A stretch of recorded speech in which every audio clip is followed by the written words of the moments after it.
there's tangible support for school shootings right now. There's endorsements, no matter how they phrase it. There's a national endorsement for gun violence in this country, both in these kind of situations as well as in our own cities. In Black communities, there's a look away culture, mind my business. Although death and mayhem is your business, it's all of our business. That's part of what society means. The health and well being and thriving or lack thereof of society is everyone's business. That's the whole meaning of society.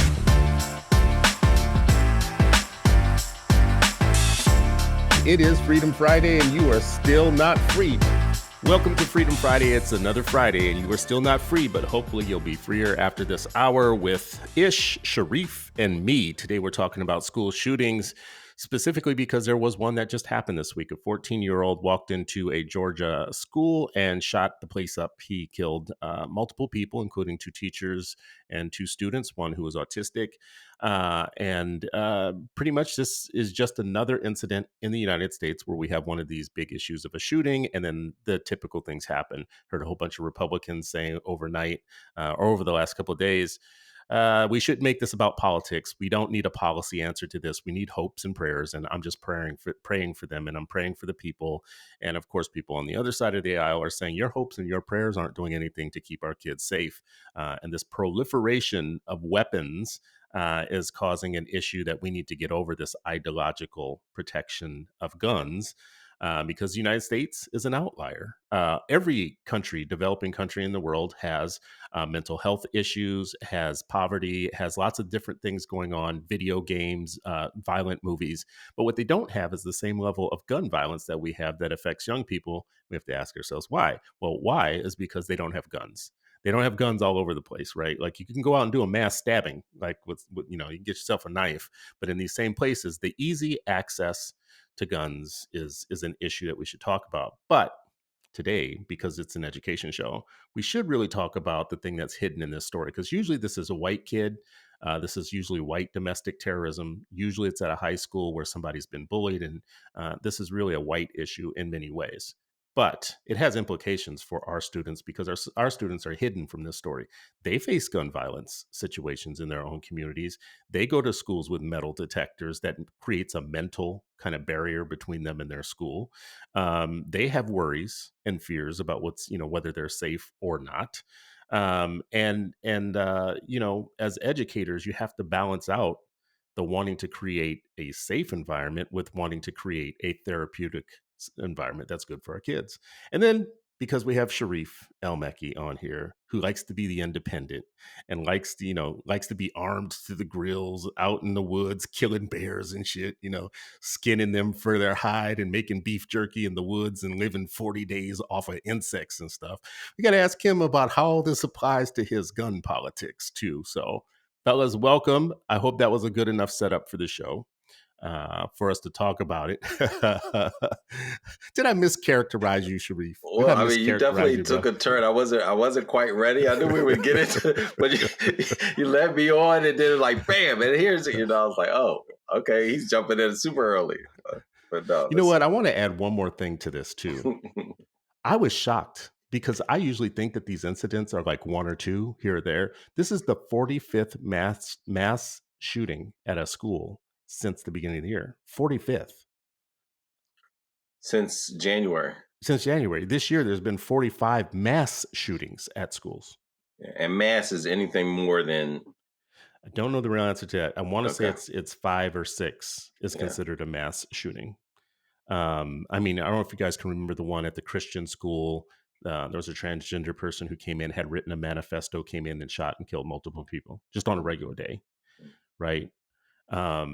So yeah, this is surprisingly more common than I was thinking that it was. Yeah. No, I mean, I think last year I saw something, just like one of those infographics or something, and where they showed like the full school year of the previous year, and it was so alarming. And I think the country is so big sometimes, and some of the things, like if it's not happening in the heat islands, so to speak, then it doesn't always catch the news, right? Like, and it's just mind-boggling that students, educators, schools themselves has become, targets 45 since January. Like that's a massive amount you know, of shootings. That's You guys, I mean, when they talk about mass shootings, then because the first thing that comes to my mind was, damn, well, how many shootings like that didn't qualify as man? It's untenable, man. this kid was 14 years old. His name is Colton Gray, 14. He's up on 4 counts of felony murder. You guys, just before we started this show, gave me a piece of information I didn't know, which was that his father has actually been arrested because his father gave him an AK for his birthday. Um, oh no, it was a holiday present that he gave him in 2023. I gave him an AR style gun used in the shooting that killed 2 teachers and 2 students as a holiday present. That's something that I think is different culturally than our people. However, you feel about guns, I don't know that any of us are buying our kids AKs or ARs. I'm sorry, this is an AR style gun. Hey, Jerome, Merry Christmas. Here's an AR and a whole bunch of bullets. Yeah, I did give my son a hunting rifle, but See, I not knew a. this was going to be the issue. So- Let's no, talk I'm about just. this, Sharif. I mean, yeah, but I do agree with you. Like gun culture in different cultures is different. Down south, I would imagine a lot of black families, actually do get their children, hunting rifles, and I don't think an AK-47 AR-15 is a hunting rifle. Let me be clear Mm-mm. about that. No, that's a weapon of mass Yeah, destruction, that right? is a army machine, Hmm. Hmm. a war machine, so to speak, right? So you know, um, just practically, I mean, most of my children took gun safety classes with a certified instructor here, and I know plenty of people in our community who also did that. And then there's another culture where parents may not have gotten the guns, but they might know that it's in that kid's dresser or underneath their bed. They know it's there. Yeah, They yeah. know that their kid is out in the streets, doing stuff. So you know what I mean? Like it is, like we have places in Pennsylvania where they have shooting clubs in their high schools. So like marksmanship, that's like an after school club and competitions. You And know what sometimes, though? and that's That's a like in the good same point. state. That's You won't I have think that in that Philly. that's a good point because all gun culture isn't bad gun culture, right? Like all of it's not toxic. If you are teaching young people what a gun is and how to clean one and how to use one and which ones are for what, like that's just educational, right? For me, and that is part of some people farm, some people make sure their kids all understand gun safety, like you just said. That's part of a culture that I think is less toxic. This thing where 14-year-olds who've been bullied show up to school with a gun and start shooting everybody up is not part of a responsible gun culture. No, I mean, and 100%. And then on the other side, yesterday, and again, I didn't see this in the paper or anything, but someone told me, employee of a local charter network, said that a kid brought a gun to the school, a fifth grader, and at first it was like rumors swirling that he pulled it out on a kid. Apparently, he did not pull it out on a kid. He pulled it out to show his friend. But still, it was a gun inside of a school that he had gotten from home. Hmm. And that's another, and thankfully nothing happened, but very easily, right? Like it very easily could have. So I'll ask you both. Ishmael, you're a social teacher. Sharif, you ran a school as a school leader. How do you teach on this issue? All the stuff we just said in terms of this is an incident, it's a national story that has lots of social implications and educational implications. How are you thinking about this as an educator with the kids that you know about? How are you teaching about this issue? I mean, like I would just say it's a very difficult thing to parse, right? As someone who does a lot, focuses a lot on the historical context of things, of course, the history of gun violence within this society, of this violent society, has a long tradition. I would definitely go over those issues. One of the first gun laws in the British colonies was that white men had to bring their gun to church after the Stono Rebellion. What? Yeah, to prevent. Wow. So, there's a long history of it being used as defense, to maintain property in its place, right? I would then also talk about kind of like the dismissal and kind of devaluing of life that exists within our culture that produces situations where we have children being put in putting other people in position where their lives are threatened, putting guns to their face. I think there's something much more deep rooted and wrong fundamentally internally with this society and this culture. And I think that if we don't address that, we're just talking around the real issue. So when people talk about getting rid of guns, in Philadelphia, you have to get a license to have a gun and carry a gun. There's a stringent type policy, but if you go outside of Philadelphia, it's a little bit more lax. And so, when we're talking about these realities, it's like, okay, so in the city, where did all these guns come from? How did these kids get the guns in this city, right? Which has, intercommunal violence happening, right? But outside the city, where you see a lot of these shootings at schools happening, I think it's just a reflection of where the society is at fundamentally right now. And that's how I would talk about it. That's how you would teach the young people in your care about this issue. Yeah. So we talk about the history of gun laws, the devaluing of life in our general culture, and the difference of gun culture between kind of like urban and greater state, meaning like there's what you can do in urban areas, and then like greater Pennsylvania, greater Minnesota, greater whatever is a different ball game, I think, for a lot of them. And then how did the guns come? America not only supplies a lot of guns to itself, it's that's like one of the biggest exports America exports to the rest of the world. So this, and weapons. So it's like, this is a larger issue than simply a child getting bullied and they have mental health issues and they ran up in the school and shot somebody, right?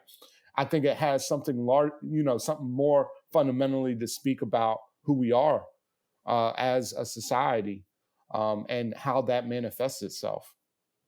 Feels like there could be a unit in whatever discussion you have about the mental health part, like the anatomy of an assassin, the anatomy of, let's break this down. What happens when a young person with a gun who's 14 and dyed hair, looks like he's been bullied, shows up at a school and shoots people? Let's break this down. Freeze frame. Let's freeze it in time. Let's talk about, how did he get here? Let's talk about what's going through his mind right now, because obviously you're not right. Something's wrong with you, like at that moment. So let's talk about what that is. It feels like there could be a mental health unit that you could talk about, so that people understand, young people understand where this kid went wrong. I don't know if went wrong is the right word, but everybody has self-regulation problems. So we need to talk about, like, this is a self-regulation problem going really bad, right? Maybe. Yeah, but I would change the he to the we. I would say, Okay. how did we get here?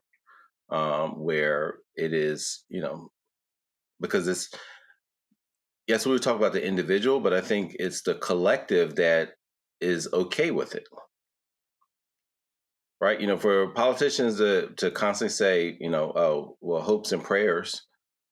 And they constantly point to the individual. Oh, this is the lone wolf. Like, this is the lone wolf country.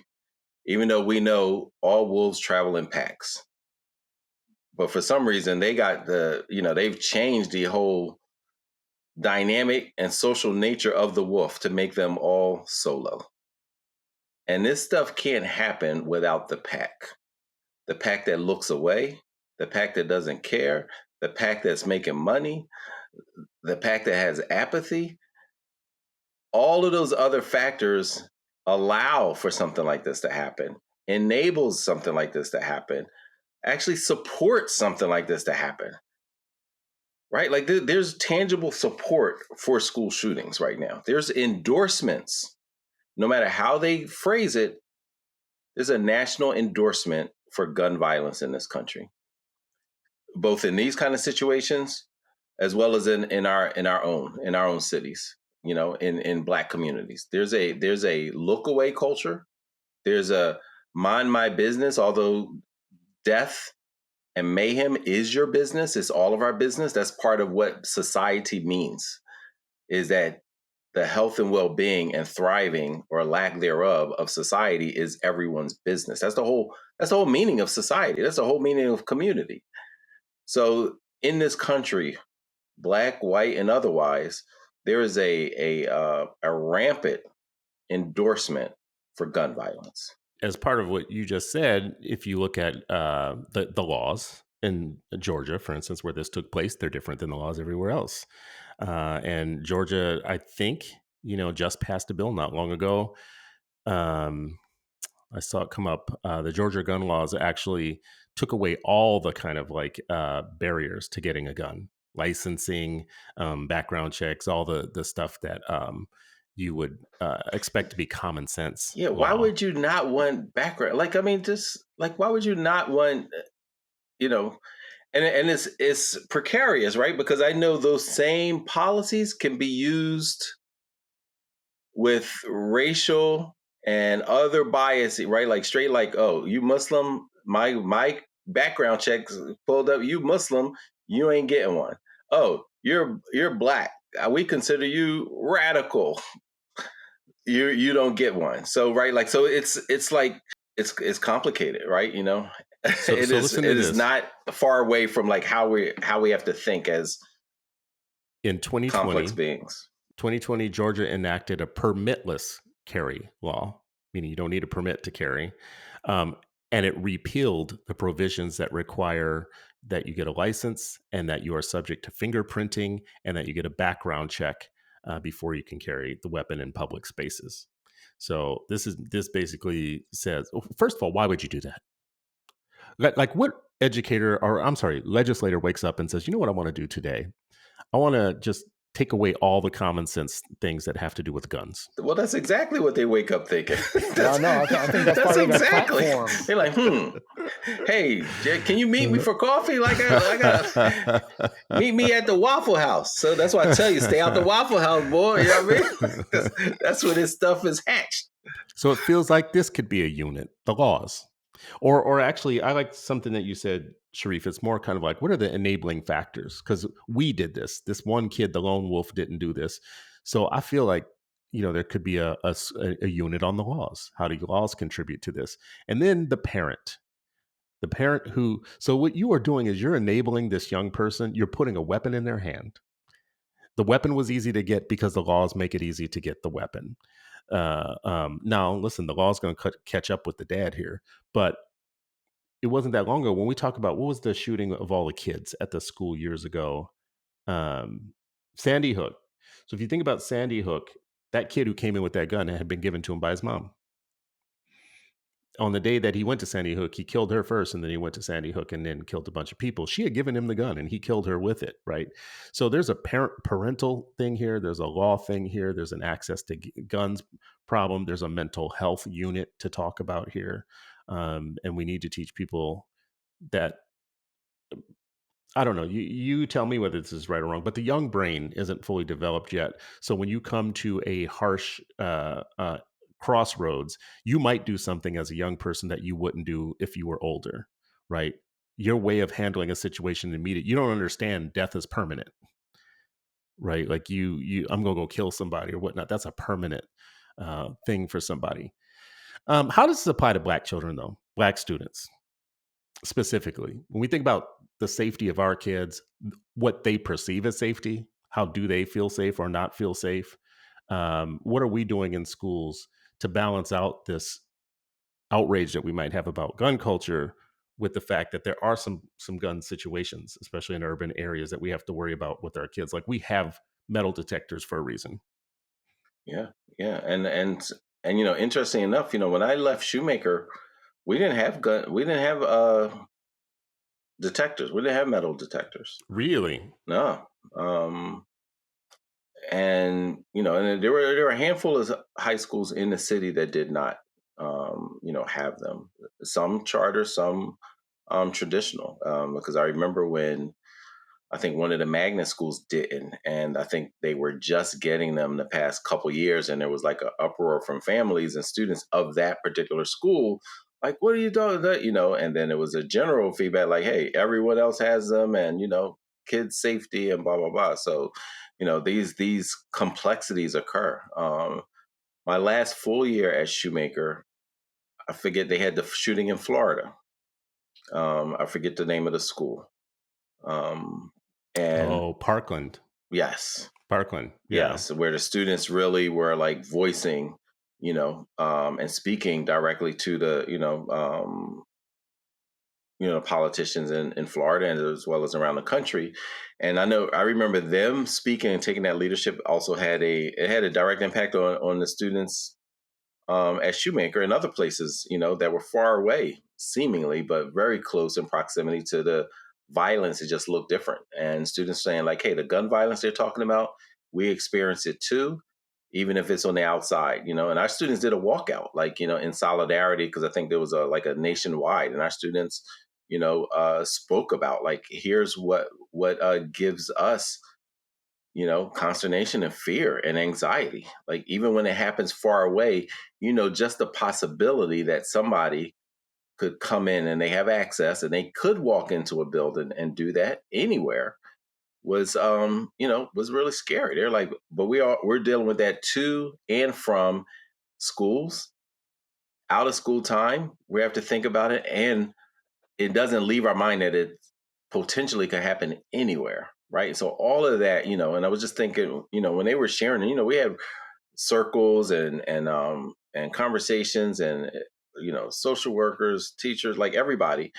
And they were just sharing like just the heightened anxiety that this constantly has on the impact. So even just hearing about it in another state, it wasn't like, oh, well, that's there, not here. It was like the potential for that level of violence to happen within the building is pervasive. It is, there is no safety. Um, and these are young children, I think when you talk about like the young child's brain, I think mental health, because it's adults too, right?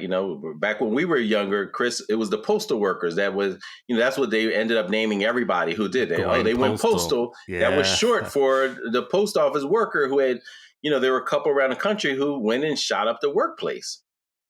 Right. So it's still like it's the same strain. So I think a level of hopelessness, mental health, all those kind of things, a feeling of like lack of efficacy, like things aren't changing, no one's listening. Whether your brain's fully developed, you can feel that, or whether you're full grown adult, you can feel that. But then it's added with, oh, I got access to this weapon. Let me take a different tack with y'all because y'all kind of on that radical nonsense sometimes. Y'all be like a little crazy with stuff. So let me just ask you because this will test your radicalness Everybody, and that's whatnot. I Yeah. get crazy. I get crazy. I saw that Um, on IG. I don't know who sings it, but that Joe's. So, with Uvalde, the school shooting in Uvalde, one of the rips on the police officers was that they didn't go into the building. They sat outside and they didn't go in. There's a picture of a cop's like standing outside. Like, I ain't going in there. And then And we, arresting a so mom for trying to go in, right? right. And she went in. She got her Mm-hmm. kid. Mm-hmm. Right. So mom goes in, because that's what moms do in a situation like that. But the police are standing outside. So there is this law enforcement side of things where you talk about defund the police. You talk about we don't need metal detectors. You guys just said there aren't any in the schools.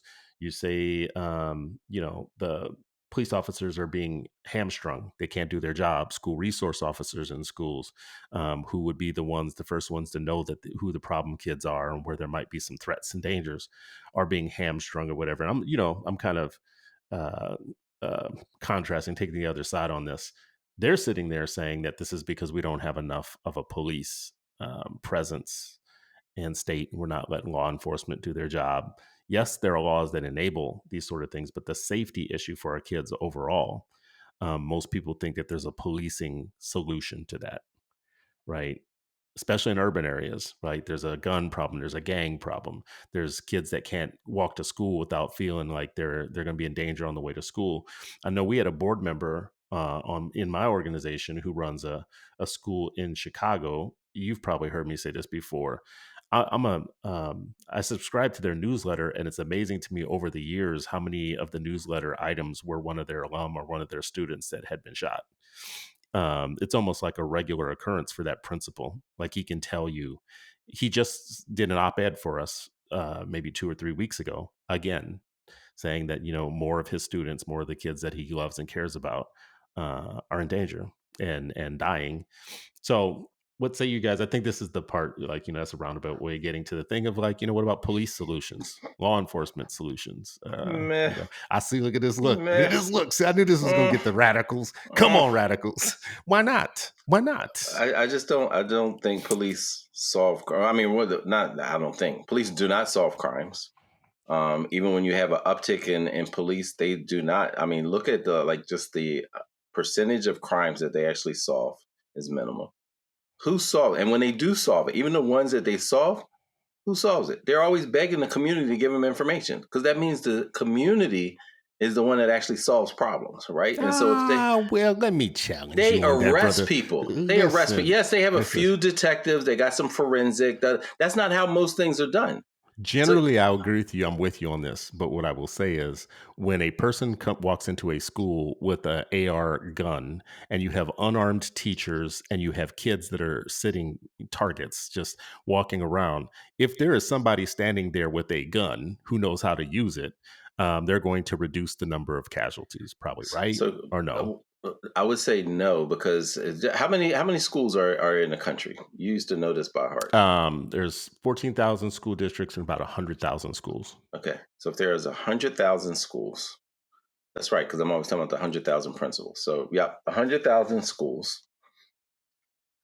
That means you're thinking proactively, and that doesn't even count Catholic other types of schools, right? We're archdiocese. We're just talking about like public schools is 100,000.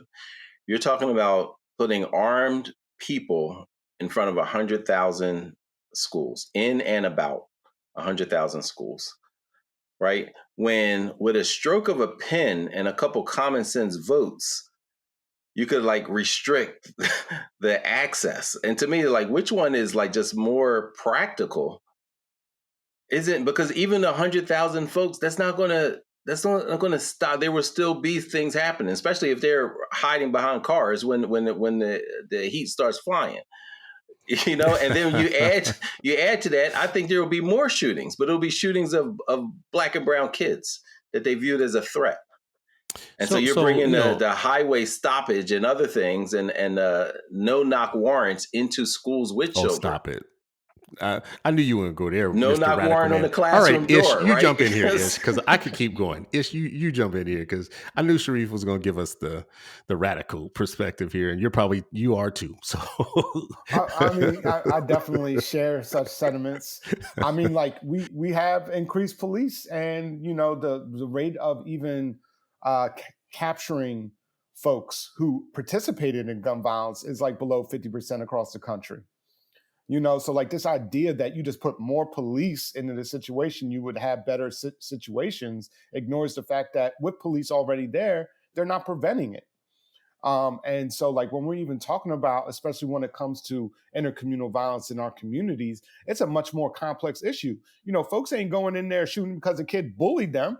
A lot of the times it's because of like their friend got shot or some type of beef went off. You know what I mean? It's a much more complex social reality that's going down that causes a lot of issues.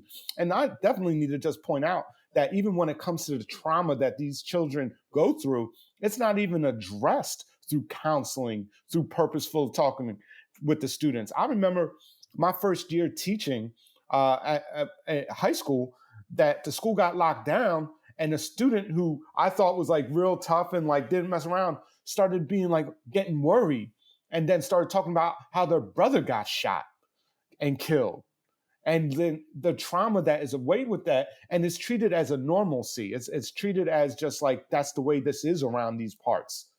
And unfortunate, again, and I think this becomes full circle to what I was saying at the beginning, we're dancing around the issue. The issue is something larger and something wrong fundamentally with our society. And as long as we keep on just talking about either putting more police to solve the issue, or that something's wrong with these people, which is a large conversation about our children in state capitals around the country. As long as that remains the conversation, and the real fundamental issue of the fact of how these guns get into the hands of these children, of how the trauma in these communities and this intercommunal violence is real, none of these things will matter. We will still have these same issues that exist. So we do need smart policies. And as long as we don't do that, we're going to continue seeing these issues happen. And especially these parents, like the kid in Georgia, enabling their kids to become shooting people when their brain's not even fully developed and they don't know who they are. So when I think about this 14-year-old getting charged like an adult, I'm like, I hope that child doesn't end up in prison for the rest of his life, because what does that even fundamentally mean? What will that solve? Is it just another life? And, I know that also gets on the radical edge of things. But when we're talking It about does. It does. Because, I mean, that child, let's not call that a child. a 14-year-old is a child. Well, let's not call that 14-year-old child. Let's call that, let's say this. You just said right? they weren't fully developed now. I did say that. Even 16 I did say that. I did is say like that. another phase, and But 18 and 25. I feel like I gotta be the only one that brings any conservative spirit to this show. So let me say this: there are children, and then there are killers. Those are not the same thing. So a person who is a child is a general young person. That's a general, universal young person. The moment you have a person who is mentally crazy enough to take 4 people's lives, that's 4 people that don't exist on this planet anymore. Some people would say that you forfeit your normal life, period. Everybody is born with a normal life. You forfeit that when you take 4 other people's lives who don't exist anymore. Their families are shattered. They are moms, they are dads, they are teachers, they are parents. One of the kids was autistic. The other kid is just like beloved by his friends, his family. These are 4 lives that aren't there anymore. So what makes this different, this 14-year-olds, we just think about everybody, like all 14-year-olds. This isn't a 14-year-old. This is a killer, right? Who has something going on that they probably will have going on again. You don't just wake up one day and do this once and feel like you're okay now, right? Like I got that out of my system. So I'm just adding that as just a little bit of a conservative strain here, just because we That's need not it a in the little show for conservative. balance. That's extremely conservative. I mean, the one that makes me uncomfortable is labeling him a killer, and I get it. I get like, yes, That child's a killer. He did kill people. Mm-hmm. And exactly, that's what makes a killer. But yes, I mean, just in the noun description, yes. Yes. But I think, for me, beyond like just the label and the noun that describes someone who did a person who did this, or a person who does that. Yes, absolutely. I also think about, children like George Stinney, who were, youngest ever executed, right? Like they are also given that same type of labeling, and it's the same thing. Because what I'm saying is, I'm not saying like, oh, he should just start going to school again or anything like that. Like, no, that was, like 4 people were murdered. Okay, let's just stop for 1 second, because Mm-hmm. you do this a lot, Sharif, where you will add something into the mix that's educated, and we need to talk about real quickly. Sorry. So here's a thought. Here's a thought bubble for the people listening to this. George Junius Stinney he lived between 1929 1944. Was an African American boy who, at the age of 14, was convicted and then executed in a proceeding later vacated as an unfair trial for the murders of 2 young white girls in March of 1944. So this was you just mentioned this case. I just want to give people kind of a thought bubble on what this case was. This is a case from where people Google it and go look at the picture of this young man. Like for decades later, a century later, the look on his face is piercing you. When you go look at the picture of this young man, his eyes are looking at haunting. you it's haunting to look at him. He's 14 years old, executed for a crime he didn't do. But that's different, Sharif. I just wanted to stop and give people the I agree with you that, as far as like the difference, but what I'm saying is like it's a slippery slope. When we say like, hey, this one we're throwing away, he is labeled as this. You can't, it's just hard for me to separate the biases, just the psychological. I'm not even talking about racial. just the psychological aspect of biases and how labels can really permeate a society's thinking. Most people are sheep, and they herd mentality means like, oh yeah, that, and then it gets applied to everything and everyone, and it's harder for justice to pierce through that because it becomes so thick. I want to ask Ish about this because you always talk about justice and stuff. Sharif, with your justice mindset. What's wrong with you, man? This world ain't just. There is no justice. So, Ish, let me ask you a direct question. Direct question. There is such a diagnosis as depression, manic depression. There is such a thing as autism. There's such a thing as mental and cognitive differences in children and young people. So, if you can diagnose all of those things, why can't you diagnose a killer? Why isn't a killer a designation that you could be diagnosed as? Because how do you say a child is a killer? For They me, killed four people. Yes, That's the action is killing.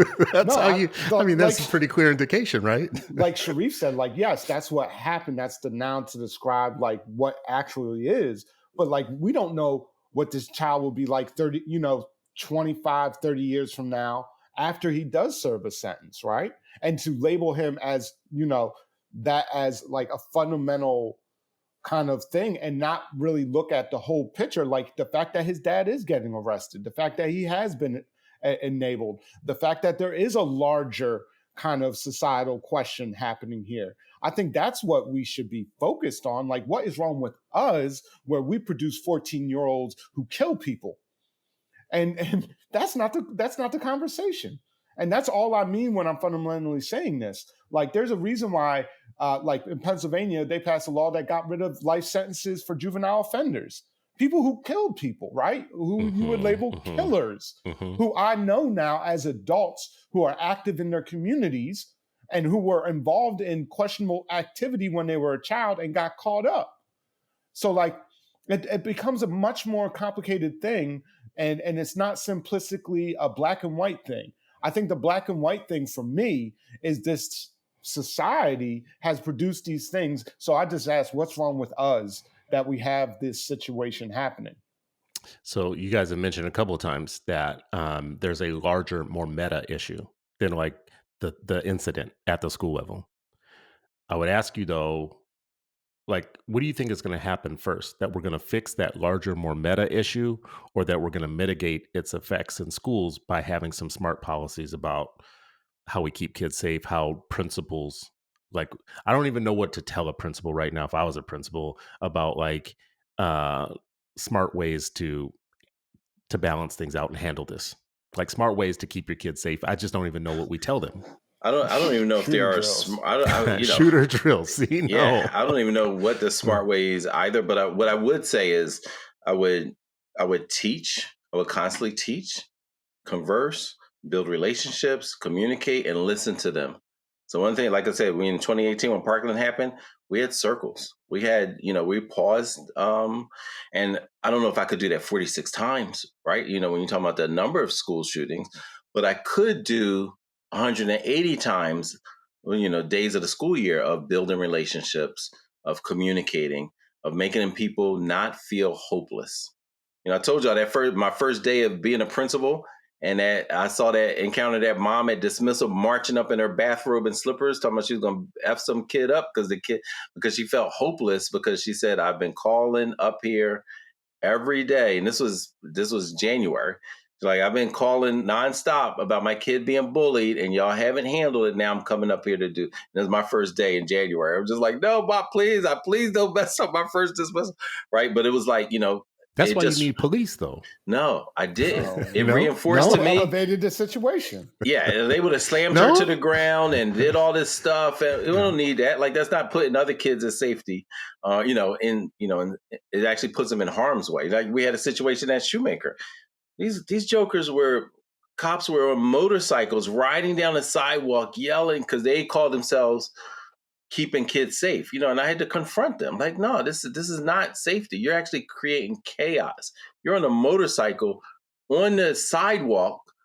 Like, it was just mayhem, but they were the catalyst for like kids running all around, being unsafe. Hmm. So Okay. I think, yeah. So I think one, I would just keep talking and conversing, man. To me, that would be the number one thing, and pushing for policies, right? Like, but you're right. There's no easy solution, because even if you banned it tomorrow, I think they said, I read somewhere, like, it's more than the average, how they usually say, like, the number of cats and dogs per person in this country. It's way more cats and dogs. Like, everybody could own a cat or two. It's the same thing almost with guns, I think, as far as like just the sheer number. How do you even collect something like that? There are, this was a stunning statistic I read yesterday in prep. Uh, 393 million guns in the United States, something like that. It's like more guns than people in the United States, which is the difference between us and other countries. But it's part of our country's ethos that every man is able to protect their castle. Like, the castle doctrine is basically meant that, like, back in the militia days when we were fighting Britain, everybody had a musket and whatever in their house because they was ready to throw down if something bad happened. I don't know if y'all remember the 1980s, there was a movie called Red Dawn. Like, Russia came into the country, right? What you gonna do if And you don't these have a gun? teenagers These saved them. teenagers, listen, you making fun of the pot. The pot was good. Yeah, This is a good movie. This is that a joke was classic. ridiculous. I just This got is a back from classic. Iran when that Propaganda. came Do on. you I know was what? like, They this is made a some new old one. BS. They remade that movie. So y'all need to stop being hateful.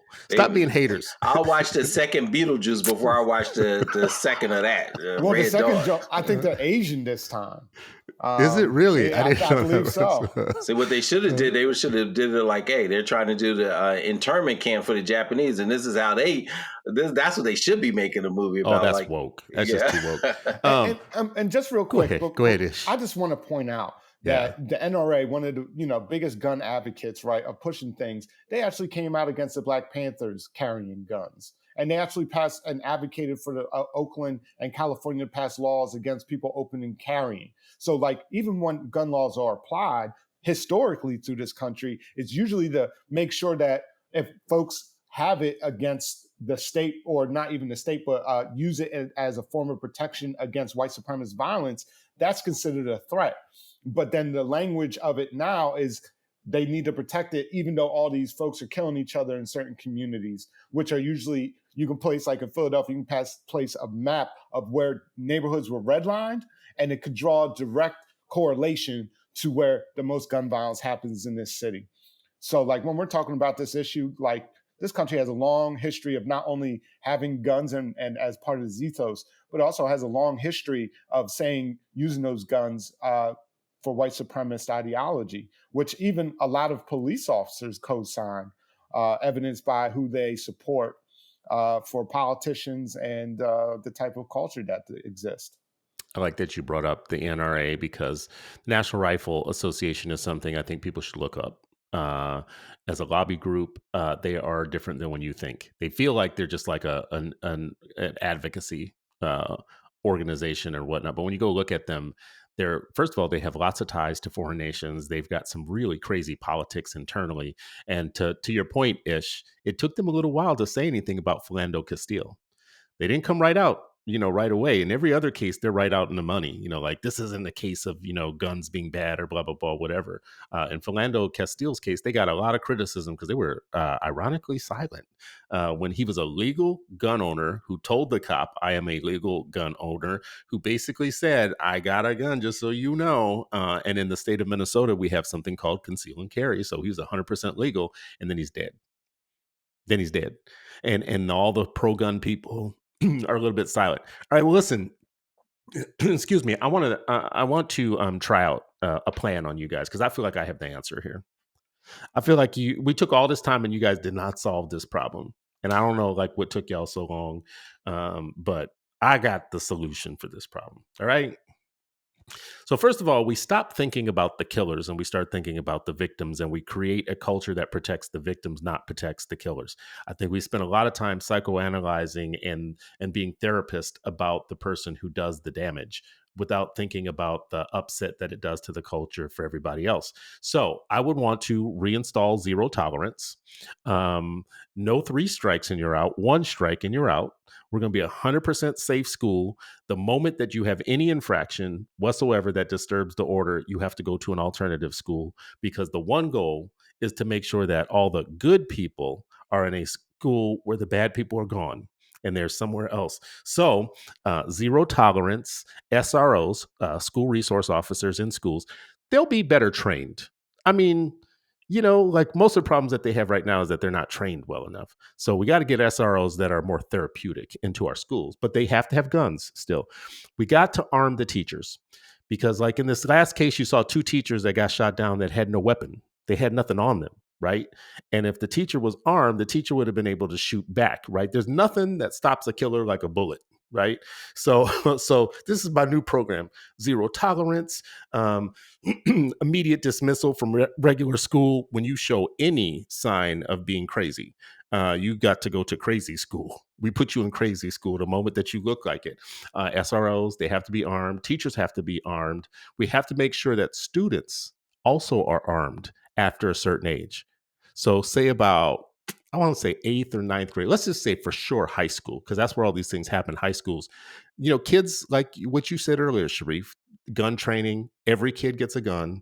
Every kid is trained. They all understand. So if something's about to pop off and go down, the good kids with guns, shoot the bad kids, the killers with guns, right? Okay. I think that's it. And then make sure everybody gets free lunch and free breakfast, so nobody's like upset during the day, so that they don't shoot each other. Now, what's wrong with my plan? I See, mean, I just solved it. I just solved it. It sounds like it's right out of the radical Republican playbook. Like that's probably it. I feel like I just solved it. I did appreciate the support of the victims, and I think we're all victims of this whole country's citizenry is victims of these policies that are proliferate. Just mayhem. Not only in this country but around the world, right? Like it is the dollar that you can charge for these guns, for the bullets, etc.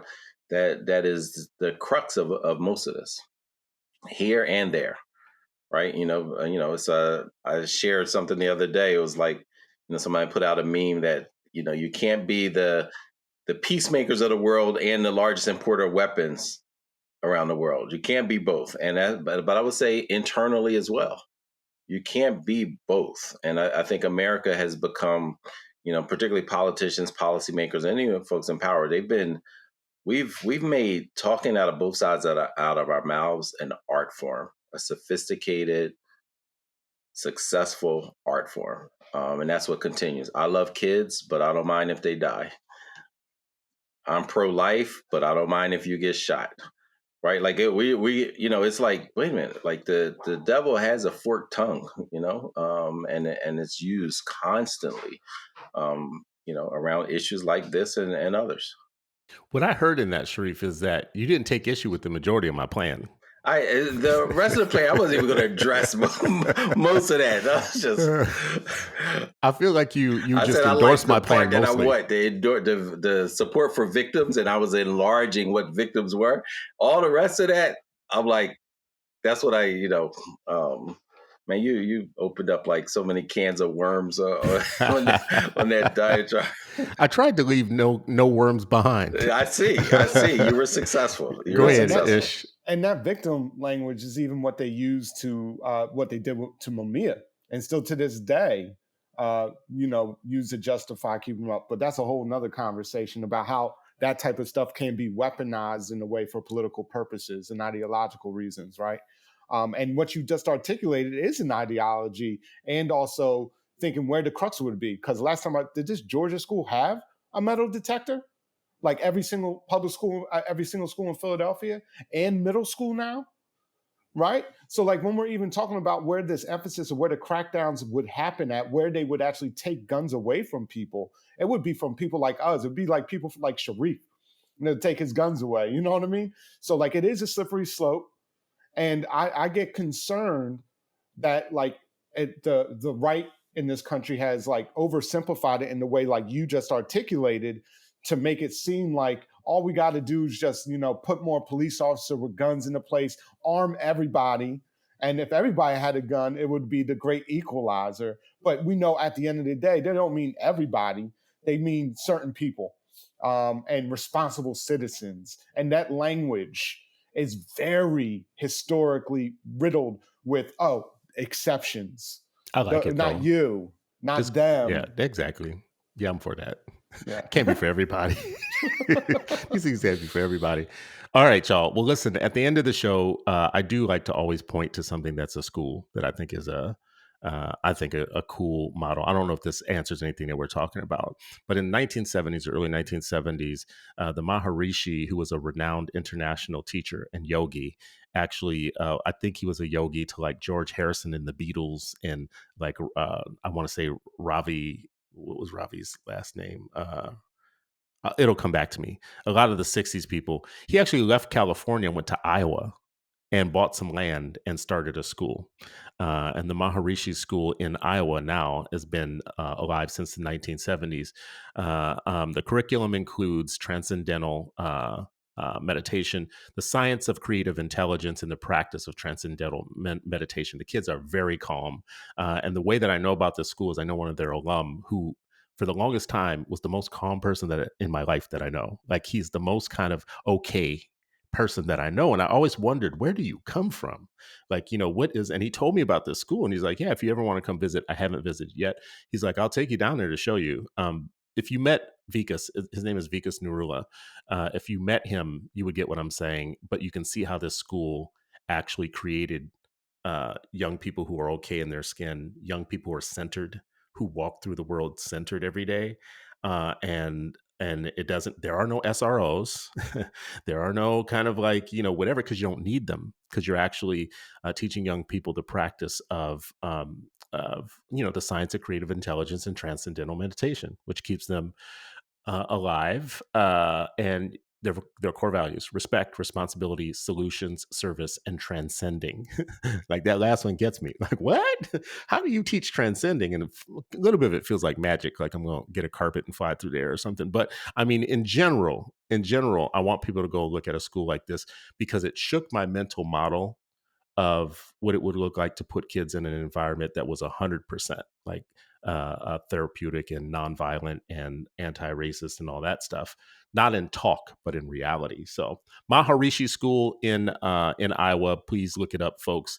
I'll give y'all the floor for the last minute here. Wrap it up. We were talking today about school safety and how this issue of gun violence in schools actually has a hidden group of people called Black children that we don't talk about when we talk about this national story in CNN around another white school getting shot up by a white kid. We still have in our communities needs to keep our kids psychologically safe and physically safe and academically safe. You guys are the experts. I'll give you the final word since you didn't like my plan for changing the world. I'll give y'all the final word here. Yeah, well, I'll start off and just say that, the safety that you are speaking of, like that can be fostered in schools, but and communities, but it's an investment. It's a complex investment. In the same way that you address, the violence and crime and poverty in communities are some of the same tactics and mindset, at least orientation towards how you would do it within a school. So there are a lot of similarities, right? But it takes investment on the front end around preventing situations, about investing in people, about making them feel secure, heard, seen, right? Like, and these aren't just like, these, just whimsical ideas. These are like practical ideas of just creating spaces where humanity can flourish, right? And so I know, there are a lot of schools that don't have, because sometimes we talk about like school police, like that it's in every school. They're not. There are a lot of schools that don't have school police officers, armed or unarmed, SROs, or however we rename them. They don't have a badge, right? But they have social workers, they have counselors, they have teachers and staff who are trained and held accountable for how kids perceive them and receive them and experience them, right? Like, and so those are things that can be tended to and spoken to, and we cannot for 1 second live, and it's a shame because I feel like we have so many issues that we can't, you know, stop pushing on. And gun violence is one of them, right? Like they intersect, environmental racism is another one, right? Poverty is another one, school lack of education is another. These are all things that we just can't. And it's like, but that's our work. We're here and we can't let up on any of those things. And they all intersect. Like you won't be able to achieve one without the other anyway. So your hat says it all. Like we have to continue to maintain organizing around this, and we should not exclude our students and other victims from the organizing as we do it. I got to wear my hat Oakland style. Here you go. All right. I'll go ahead. What's up? No, I always appreciate how Sharif kind of like gets to the core of the complexity, right? Yeah. Because these issues do intersect, and I don't think our society, humanizes people. I don't. I think that in order to build community, that is hard, and that's something that we have to go against the grain in order to pursue, especially educators in school buildings and leadership in school buildings. That is something you have to purposely go out your way and do. Know your families, know the neighborhood in which you operate. I heard the other day a colleague I work with was afraid to go to a school because she was afraid of the neighborhood. It's like, then why are you in this job then? Mm-hmm, mm-hmm. So like, we really need to really talk to our children, really build community, create as many humanizing experiences for them, for ourselves, in a world and a society that really dehumanizes a lot of folks and treats people like objects. And everybody knows what happens to an object when it's no longer useful, right? So we need to be very clear about really like spiritually, intellectually, abstractly, like metaphysically, transcendentally. All these type of things are connected. And unless we start doing that real work and organizing and building communities, we're just going in circles like a hamster in the wheel. I knew giving y'all the last word would be wiser than what I would say. So appreciate y'all, brothers, as always, and appreciate y'all that are listen and watch Freedom Friday. This has been another Freedom Friday, and you are still not free, but hopefully you are freer after this hour with Ish, Sharif, and me, and we will see you on the next episode. Peace.